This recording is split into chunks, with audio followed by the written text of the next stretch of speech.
शीशे में कैद मुस्कान। ये कहानी नेहा नाम की एक लड़की की है जो अकेले एक पुराने अपार्टमेंट में रहती थी।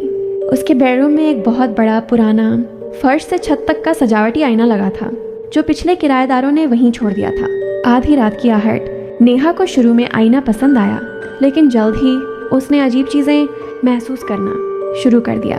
रात में जब वह सोने की कोशिश करती थी तो उसे आईने में हलचल महसूस होती थी। एक रात लगभग 3 बजे उसकी नींद खुली। उसने देखा कि कमरे में चांदनी की हल्की रोशनी पड़ रही थी। उसने आंखें मली और सीधे आईने की ओर देखा। आईने में उसकी अपनी परछाई थी, लेकिन उसमें कुछ अजीब था। आईने वाली नेहा मुस्कुरा रही थी, जबकि असली नेहा का चेहरा तनावग्रस्त और थका हुआ था। और यह मुस्कान सामान्य नहीं थी। यह एक विकृत, चौड़ी और भयानक मुस्कान थी जो उसके चेहरे के आधे हिस्से तक खिंची हुई थी।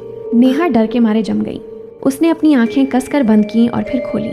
अब आईने में सब कुछ सामान्य था। उसने इसे नींद का भ्रम मानकर खुद को दिलासा दिया। तीसरी आंख। अगली कुछ रातों में यह घटना बार बार होने लगी।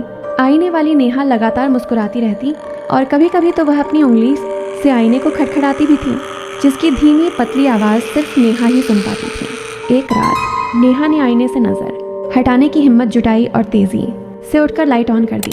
जैसे ही लाइट जली, उसने वापस आईने की ओर देखा।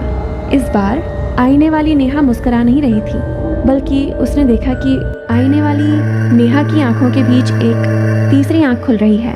यह आंख लाल थी और स्थिर होकर नेहा को घूर रही थी। इस आंख को देखते ही नेहा के सिर में भयानक दर्द होने लगा। डर के मारे उसने एक पुरानी चादर ली और आईने को पूरी तरह से ढक दिया।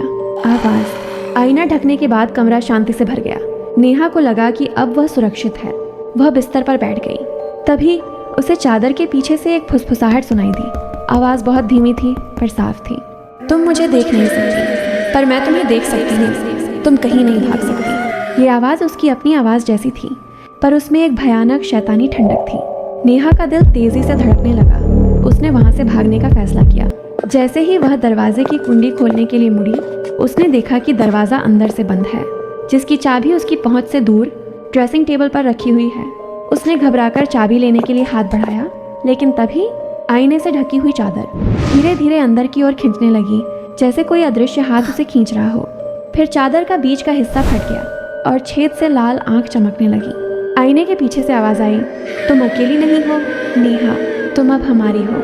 नेहा ने अपनी पूरी ताकत से चीखने की कोशिश की, पर उसकी आवाज़ उसके गले में ही घुट गई।